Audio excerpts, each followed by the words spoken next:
বহুতল ভবন, share, bond কিংবা এফডিআরে বিনিয়োগ ও সুদের আয়সহ প্রায় ৩০০ কোটি টাকার সম্পদ গোপন করে পালিয়ে বেড়াচ্ছেন ঢাকা দক্ষিণের সাবেক মেয়র সাইদ খোকন ও তার পরিবার। এসব সম্পদের বিপরীতে জরিমানা বাবদ কর ফাঁকি প্রায় ২৫০ কোটি টাকা।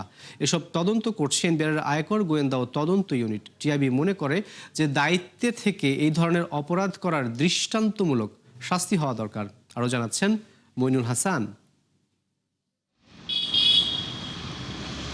বনানীর কামাল আতাতুর্ক অ্যাভিনিউয়ের ৬৭ এ ও ৬৮ নম্বরের ১৯ তলা এই বাণিজ্যিক ভবনটির মালিক সাইদ খোকন, যিনি ছিলেন আওয়ামী লীগের সংসদ সদস্য ও ঢাকা দক্ষিণ সিটি কর্পোরেশনের মেয়র। তবে আশ্চর্যের বিষয় হলো, ভবনটির অনুমোদন নেওয়া হয় ১৪ তলার। ১১,৫০০ বর্গফুট আয়তনের প্রতিটি ফ্লোরের এই ভবনে খোকনের অপ্রদর্শিত বিনিয়োগ ৬৫ কোটি টাকা। বর্তমানে যিনি পলাতক বছর দেড়েক ধরে। এই পুরো ভবন মালিক কি? মেয়র সাইদ খোকন। এখন উনি কি আসেন এখানে? না। কে দেখাশোনা করে কে? সেটাও বলতে পারবো না। মানে এমনি ভাড়া উঠায় কে বা কিভাবে পাঠায়? সেটাও বলতে পারবো না। এটা হলো আওয়ামী লীগের যে মেয়র ছিল, সাইদ খোকনের বিল্ডিং ছিল। গুলশানের ১০৪ নম্বর রোডের ১৪ তলার এই বাণিজ্যিক ভবনটিও সাইদ খোকনের। এখানেও ১১ তলার অনুমোদন নিয়ে তুলেছেন ১৪ তলা। ৬,০০০ বর্গফুট আয়তনের প্রতিটি ফ্লোরের এই ভবনেও তার অপ্রদর্শিত বিনিয়োগ ৫ কোটি টাকা।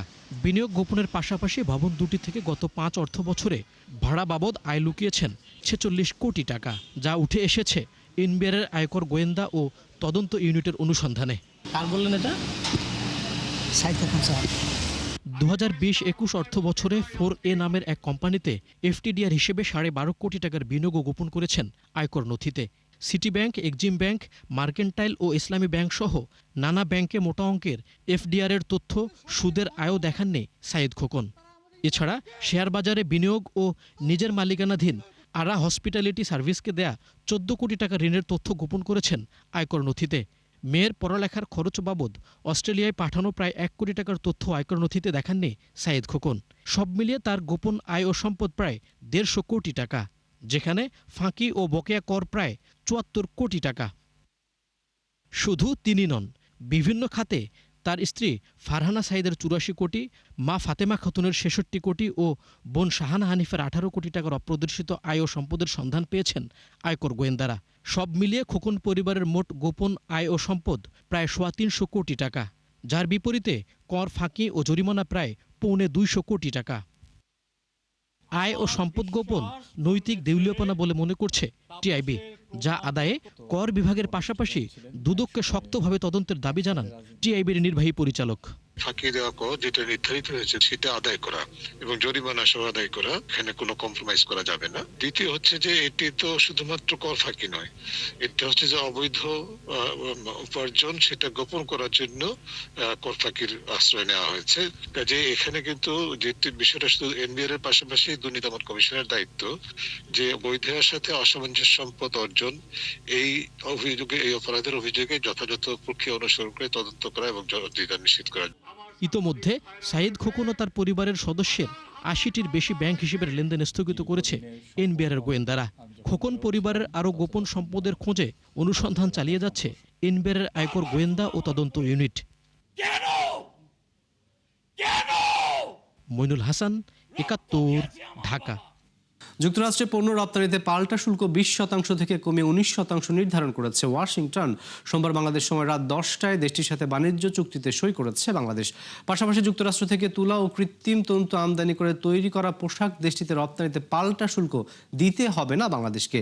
একই সাথে দেশটিতে এসি, ফ্রিজ, ওষুধ সহ বেশ কিছু পণ্য রপ্তানিতেও শুল্কমুক্ত সুবিধা পাবে বাংলাদেশ।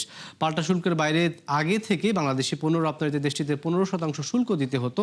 পাল্টা শুল্কারোপের পর সব মিলিয়ে বর্তমানে যুক্তরাষ্ট্রে পণ্য রপ্তানিতে বাংলাদেশি পণ্যের জন্য শুল্ক ভার দাঁড়িয়েছে ৩৪%। যুক্তরাষ্ট্রের সঙ্গে বাংলাদেশের দ্বিপক্ষীয় বাণিজ্য প্রায় ৯০০ কোটি মার্কিন ডলারের। তবে বাংলাদেশে উদ্বৃত্ত থাকায় আমদানি বাড়িয়ে তা কমানোর চেষ্টা চলছে। দর্শক, এই বিষয়ে আলোচনার জন্য আমাদের সাথে সরাসরি অনলাইনে যুক্ত হচ্ছেন বিআইএসএস এর গবেষণা পরিচালক ডক্টর মাহফুজ কবির।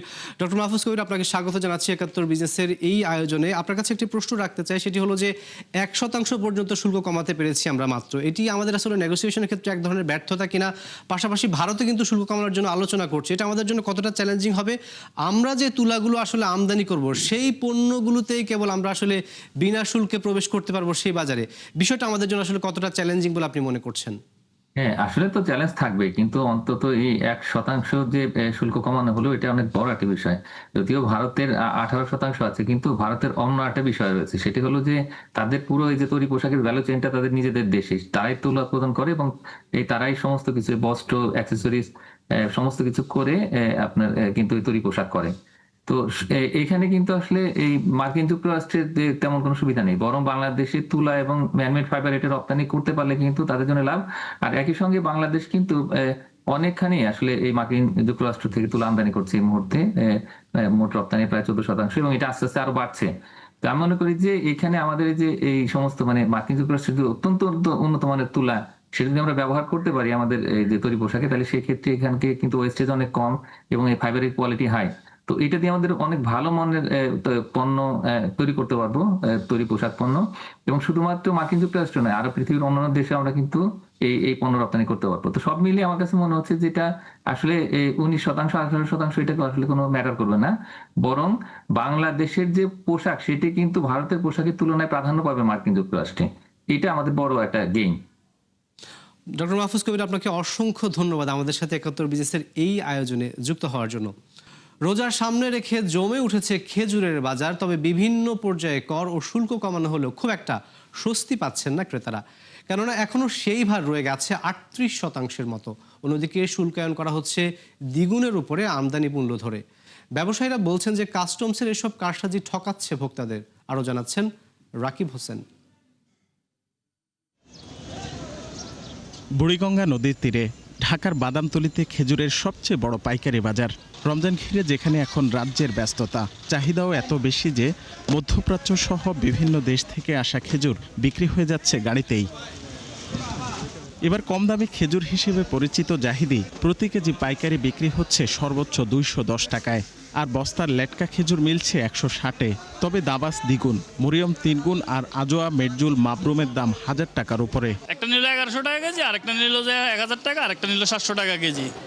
রমজান উপলক্ষে আমি 3 ধরনের খেজুর নিলাম। শুক্কারি ভেজা যে খেজুরটা, এটা 3 কেজি 3টা প্যাকেট নিছি, তো 1850 টাকা করে নিয়েছে পার প্যাকেটে। 500, 550 ঠিক আছে, কিন্তু এখন 650, 700 যে যেমন 5 নিতে যায়। 10 রমজান পর্যন্ত ভালোই বিক্রি হবে, 10 রমজানের পরে গিয়ে আবার কম বিক্রি হবে, আস্তে আস্তে কমতে থাকবে। রোজায় খেজুরের দাম সহনীয় রাখতে আগাম কর ও শুল্কে বড় ছাড় দেয় সরকার, কিন্তু সেই ভার এখনও রয়ে গেছে 38%। শুধু তাই নয়, আমদানি মূল্যের দ্বিগুণের বেশি দাম ধরে শুল্কায়ন করায় বাড়ছে ব্যয়ের বোঝা, ফলে কাঙ্ক্ষিত হারে কমেনি জনপ্রিয় এই ফলের দাম।